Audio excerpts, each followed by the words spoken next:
Hi, it's Sam. A quick story before we get going.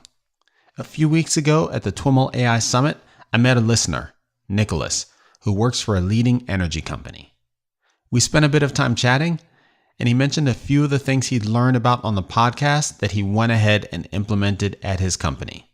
He was particularly excited about the semantic folding technology he learned about on TWiML Talk number 10. Then, a couple of weeks later, I spoke with Alex, who works at a leading German career site. Alex mentioned that he'd recently kicked off a project there to explore applying zero-shot machine learning. Once again, an idea he learned about on the podcast. I'd really like to hear more stories like this. If the podcast has helped you at work or school, if it's educated or connected you to resources or techniques you found useful or valuable, please take a moment to share them over at twimlai.com/2AV, the number 2AV. The occasion, of course, is the podcast's second birthday. So go ahead, give it this birthday present. Okay, Nick, hit it.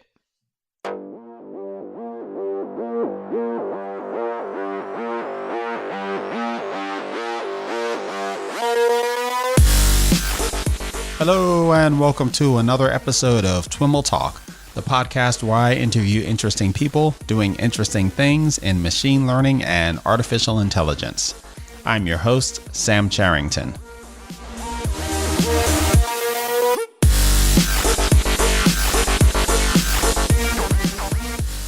In this episode of our Train AI series, I sit down with Anima Anandkumar, Bren Professor at Caltech and Principal Scientist with Amazon Web Services, to discuss the research she's doing out of her Tensor lab.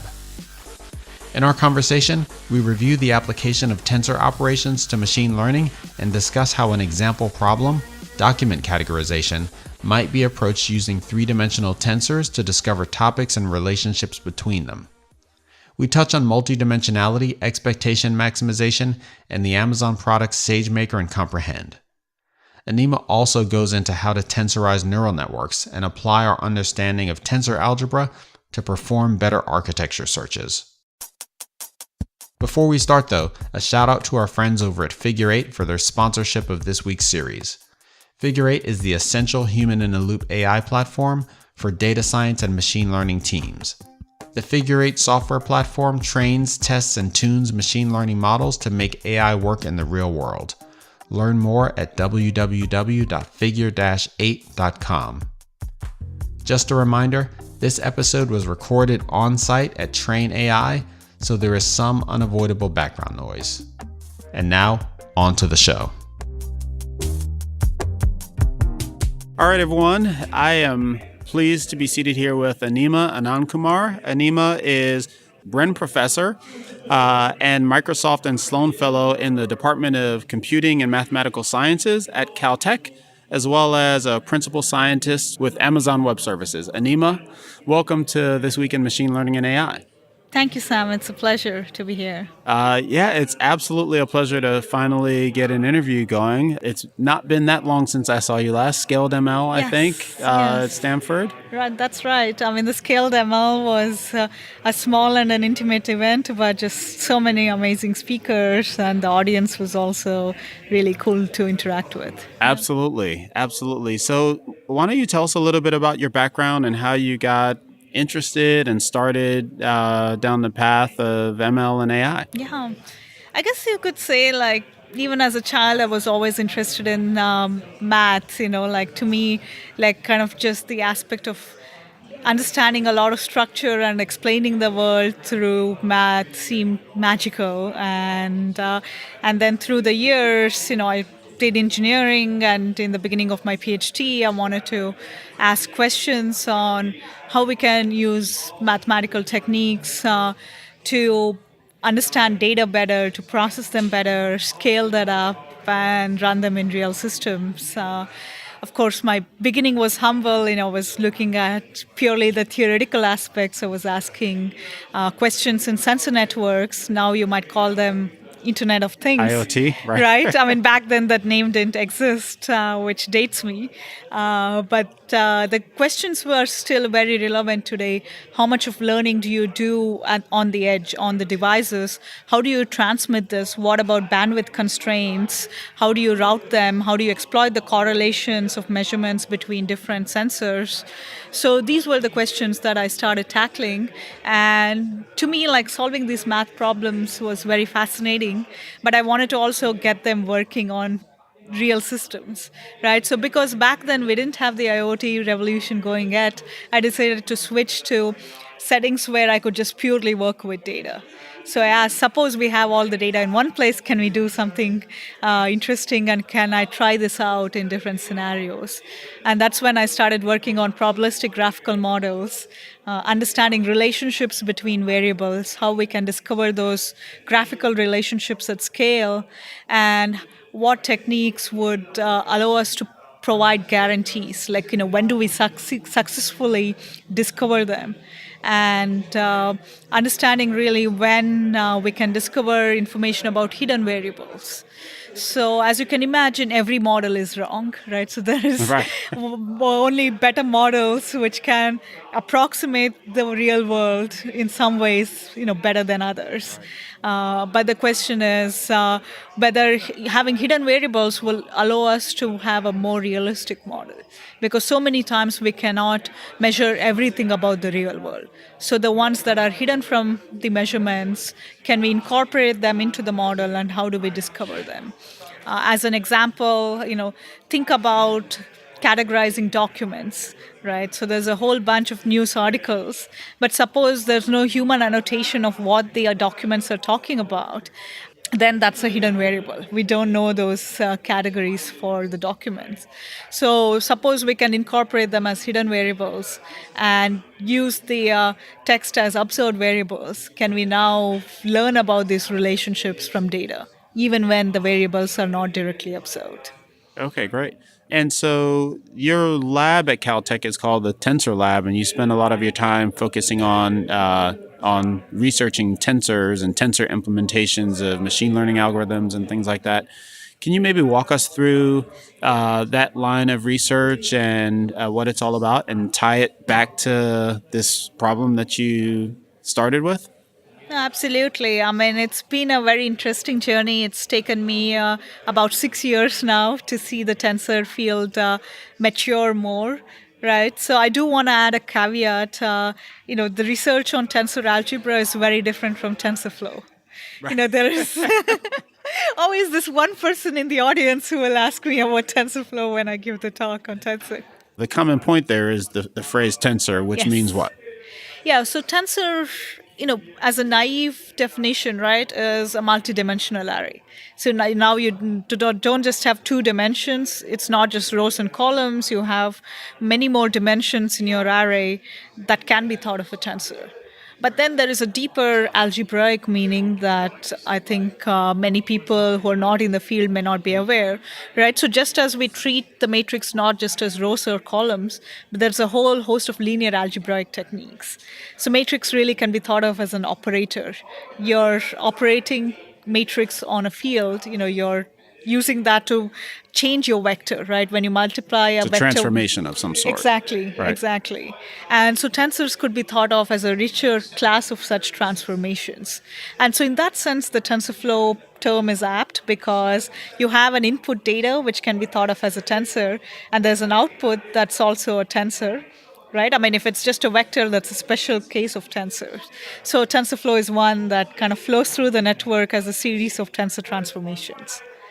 But the shortcoming in most of the current networks is we are still using linear algebraic computations in different layers. Whether it's a fully connected layer where we are doing a matrix multiplication, it could be a convolutional layer where we have these set of filters. So can we now expand these set of operations to more dimensions? To give you an example, can we now, in a layer, instead of doing just a matrix multiplication, can we directly operate on higher dimensional tensors? If the input to a layer is now a three-dimensional set of activations from the previous layer, can we now set up a computation that doesn't just turn into a matrix multiplication, that directly operates on all the three dimensions, and so can exploit the information of different dimensions more effectively. Is it just me, or is part of the challenge with this the general trouble we have visualizing, higher dimensions than three? Yeah, no, it's interesting that you ask. Actually, people, this is not new, right? Like thinking in high dimensions. Right. There is a book I discovered a few years ago called Flatland from. Edwin Abbott. Yeah, Yeah. exactly. Right. So it's been in arts, it's been in literature. The general theory of relativity thinks about many dimensions, right? So, and to tell the audience about what this book is about, the part that I found it fascinating is this is set up in a two-dimensional world. Right. Like every person is a two-dimensional object, like a square or a polygon, and then there's a three-dimensional monster that visits this world, right? So as the three-dimensional object is moving through the two-dimensional world, it's rapidly changing shapes. Right. And so that's very scary to the two-dimensional people. So I would use this analogy that many people, when they cannot visualize something, they feel that's way too abstract or that's confusing. But then math is much richer than just the three dimensions that we live in, or the fourth dimension if you use time, right? So they can visualize, it can formulate and solve problems in infinite dimensions. And that form of thinking and that form of algorithms will help us process all the multimodal data we are obtaining today. So it's not just visual data, it could be textual data. There's again other domain knowledge. So how do we use all this in an integrated approach? And that's where tensors can have a big impact. And so maybe give us some concrete examples. I mean, one of the things that strikes me is that when we're talking about sensor data, we're talking about sensor data that, and this is perhaps maybe naive, but we're talking about sensor data that comes from an inherently three-dimensional world. I guess if you start layering on time and maybe channels and things like that, it gets more complex. Is that where the multidimensionality comes from? When we're fundamentally we're extracting things from our real world. It's interesting that you ask because indeed, one direct way of using tensors is when the data itself has many dimensions, right? But another more nuanced way of using it is to model the relationships between data. So let me go back to the example of document categorization. Okay. I talked about how do we automatically discover the categories or topics in documents when there are no labels available, right? So unsupervised learning problems tend to be really hard because we don't have a human label saying examples saying what are the topics. So in this scenario, what you can do is intuitively look at frequency of words, right? This bag of words is the simplest technique that's out there. So you can just count words. So let's say the word apple, it appears a lot in the document. I mean, this by itself is not informative because it could be the fruit or it could be the company, right? So now you can say, okay, let me not just count one word, let me count occurrences, pairwise occurrences of words. So what if the word apple and orange occurs together? Right? So even in this case, maybe it's likely to be fruit, but orange is also a company.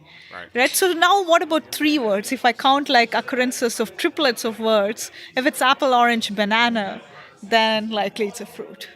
Right? But it's humanly impossible to go label every triplets of categories and say what topics they should belong to. Right? So can there be algorithms that can automatically discover at scale these higher order relationships? Right. So if you think about pairwise relationships, they are correlations. So you can represent that as a matrix. So you list all the words as rows and columns, count the co-occurrences that can be represented as a matrix. But if you have to So do n-wise relationships correlates to n-dimensional tensors, precisely. essentially. And now the question is what class of operations can you do on them to discover these hidden variables, to discover the topics in documents?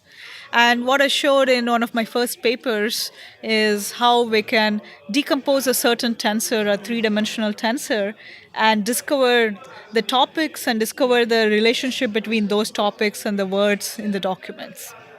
Interesting. And so prior to this work, or prior to a tensor-oriented approach, we would first go through the step of mapping this all to linear algebra and matrix operations and things like that. And it sounds like the argument is that that's inefficient. Is it an inefficiency, or are we missing out on key tools in doing that?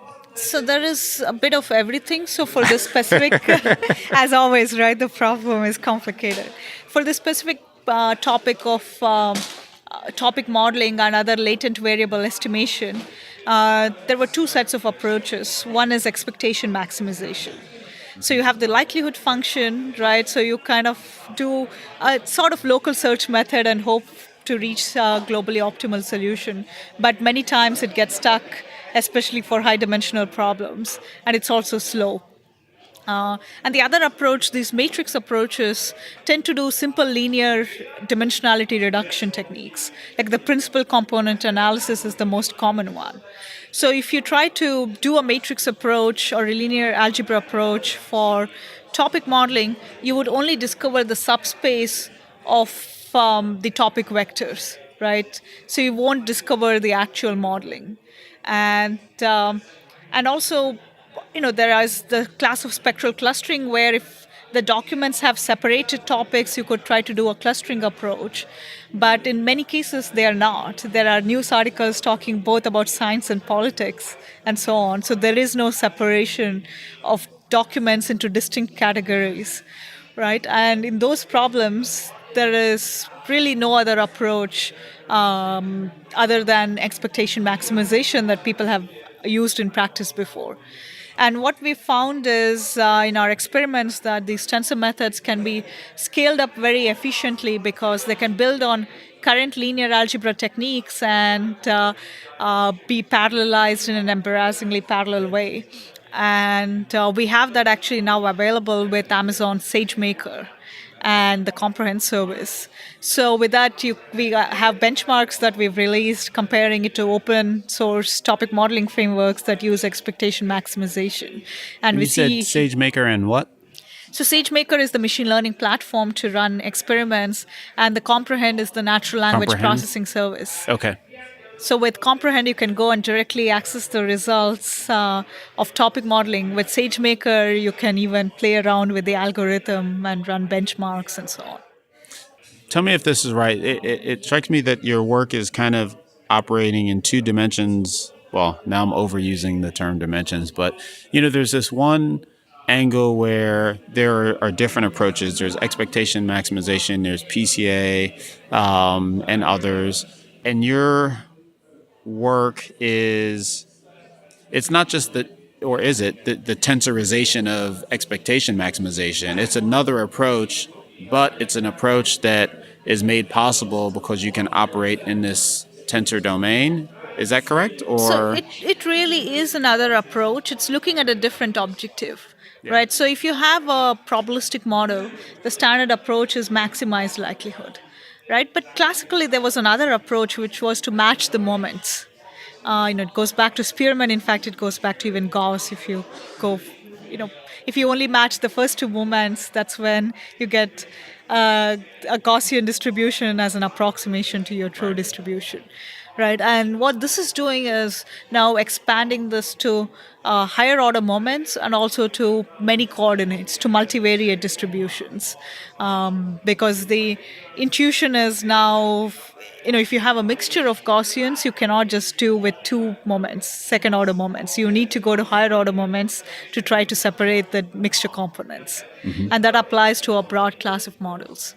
Is tensors and tensor operations a tool that we can kind of naively go back and apply to these other things like expectation maximization, PCA, and is it a magic wand that we can wave at other results and make them better, or do we need a whole new set of approaches that are designed with this set of operations in mind? So I would say there's this whole spectrum of problems. Some are more low-hanging fruit than the other ones. Okay. Right? So there are indeed some straightforward use of tensors where you say like, oh, PCA, now I can do PCA in more dimensions, let me tensorize it. Right. Right?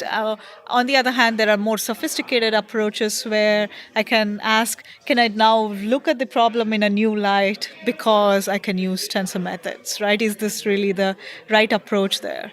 And so, yeah, so there is a whole spectrum. And the one that I'm recently been exploring a lot more on has been on tensorizing neural networks, but in interesting ways, right? Because the question is, when can we win over simple linear algebraic techniques over different layers? Or can we even think of the overall deep layers as some kind of hierarchical tensor transformation? Because that's what it really is.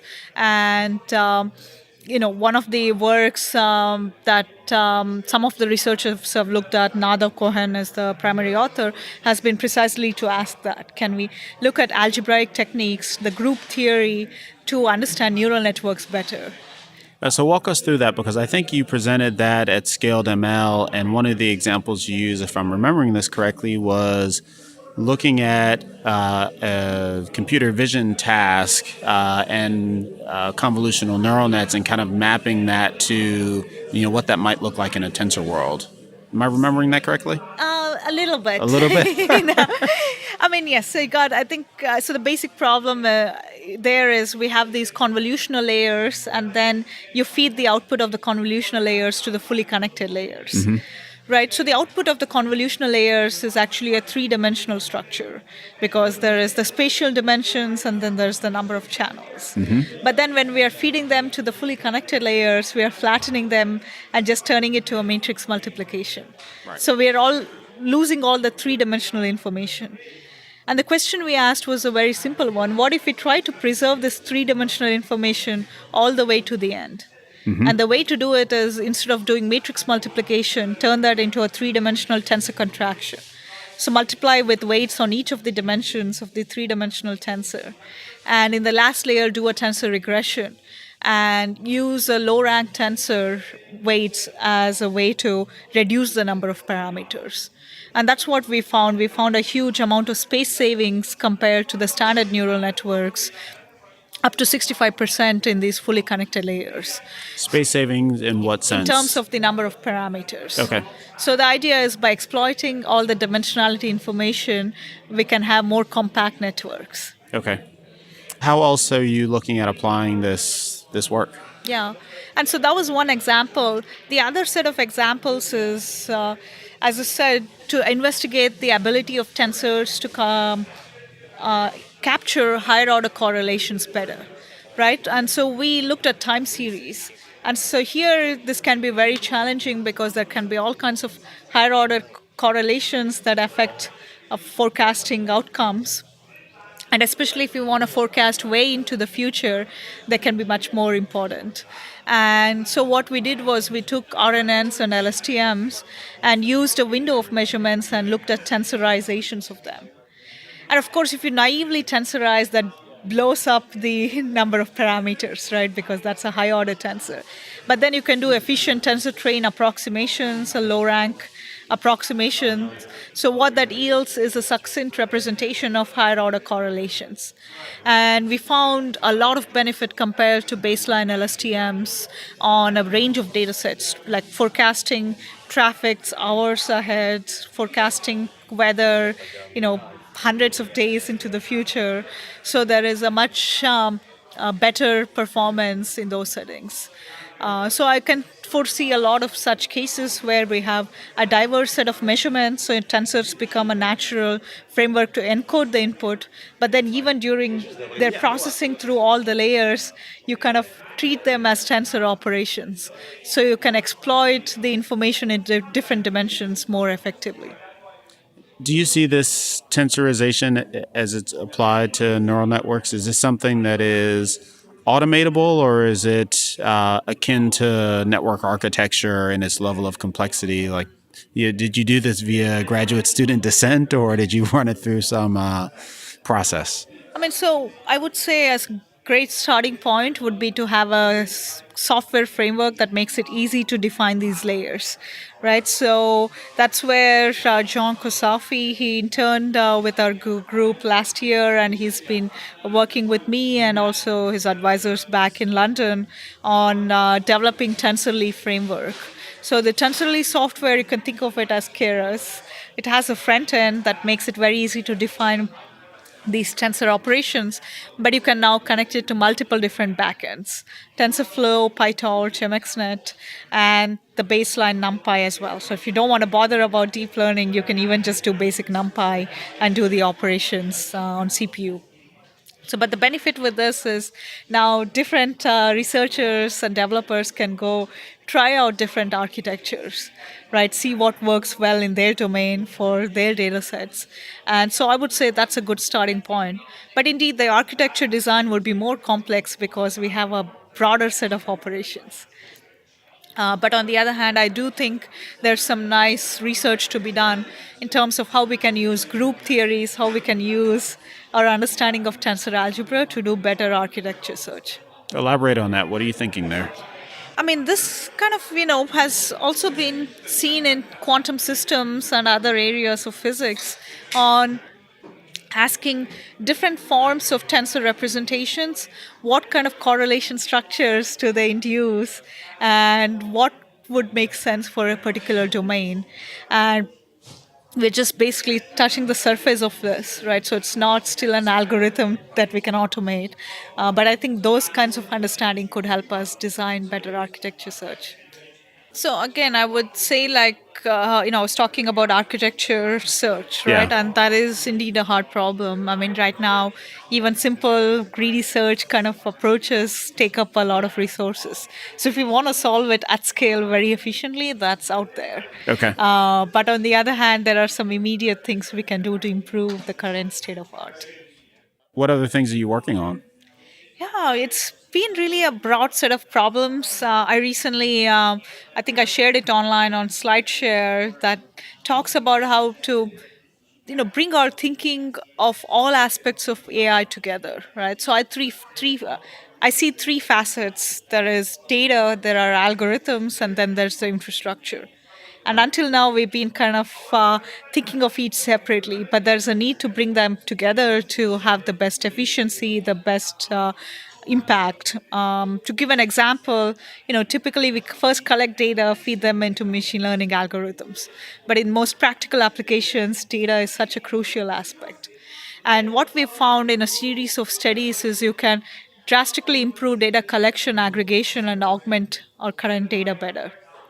To give an example, we looked at the named entity recognition task, and the Onto Notes is the biggest public benchmark there. What's it called? Onto Notes. Okay. Onto notes. Yeah. And so then we ran a simple active learning heuristic which says, feed the current model a set of labeled examples, and after it updates, look for the examples that have a high uncertainty in the current model, right? So this is the basic active learning framework. And we found that we could reach the state of the art with just 25% of the data set. So there are two aspects to it. One is that active learning can drastically reduce our data requirements. And the other is most of the time we are collecting data that's really irrelevant. We don't need huge data sets. Many times you can even do deep learning on small data. And that to me presents a lot of promise because in so many domains we don't have the luxury of large data sets. So how do you map this to this idea of data, algorithms, and infrastructure? Because in this case, what we are doing is we are planning our data collection in the loop with our model training. Right. Got it. Right? So we can ask the same in terms of even aggregating data. You have a whole crowd of workers. How do you reconcile differences in their answers? Right. The standard approach is we do majority voting. We have a whole bunch of annotators. We try to clean up the input data very carefully. Then we feed it to the machine learning model. But what we show is you can, in fact, do them both in the loop. You can try to learn about the annotator quality as you go along to train the machine learning model. And the machine learning model can help you come up with better estimates of annotator quality. And with this, in fact, with the Microsoft Cocoa datasets, we took the raw annotations that were available for this dataset, and we found that the optimal thing to do was to have just a single annotator per sample. So if you had a fixed budget of annotations, you're better off labeling more samples than to be very careful about labeling every sample and having a whole lot of annotators to reduce the noise on a single sample. Oh, interesting. Interesting. Of the three, you haven't mentioned infrastructure. How does that tie into the loop? Or how do we tie that more closely into the loop? Right, right. So this ties in with the work I've been doing at Amazon Web Services, right? So naturally, I think the answer will be the cloud because there is. I'm not just saying because I'm in the cloud division, right? I mean, as we scale up these models, as we have our data requirements grow, the only answer will be to have. Uh, to allow for elastic scaling and put computing at the hands of every individual, right? Anybody can go access large amounts of infrastructure. So that's the basic aspect, like making GPUs available to everyone is the starting point, right? But where I find a lot of interesting challenges is when we try to build machine learning services across all levels of the stack. So there's the expert developer who likes to kind of maybe tweak with the backend to enterprises that just want to run application services and not even worry about any machine learning that's going on underneath, right? How do we satisfy the needs of these diverse customers? And I've been involved in building SageMaker. That's the machine learning platform that removes a lot of heavy lifting associated with DevOps work when it comes to productionizing AI. So how do we go from prototyping to a full scale production machine learning service very easily, right? And the idea is we have built all these algorithms where there's a backend that automatically scales to multiple machines and gives high efficiency. And there's also the model serving aspect that helps you to manage different models, do A/B testing very easily, and deploy the models, in a very scalable way. So I think all these aspects we are just beginning to think in an integrated way, and there'll be more of it in the future. Awesome. Awesome. You were just on a panel here at Train AI. What was the panel about? Yeah, so Rob Munro, the CDO of Figure Eight, formerly Crowdflower, was earlier in our group in Amazon AI. So we've interacted a lot. We've had a lot of discussions about data, about the state of machine learning, about his adventures around the world. I don't know if you know, he's cycled large parts of India, Africa. There is so Rob is great. And so I was very happy to be on a panel when he invited me that asks about taking somebody from PhD to products, right? So academia versus industry. And for me, being in both the worlds, I felt like, this was a great fit. Yeah. How would you summarize the panel? Like, what were the main insights offered? Yeah. I think the main one is the question of why PhD, right? Like it looks like, oh, there's so much happening in industry, why PhD?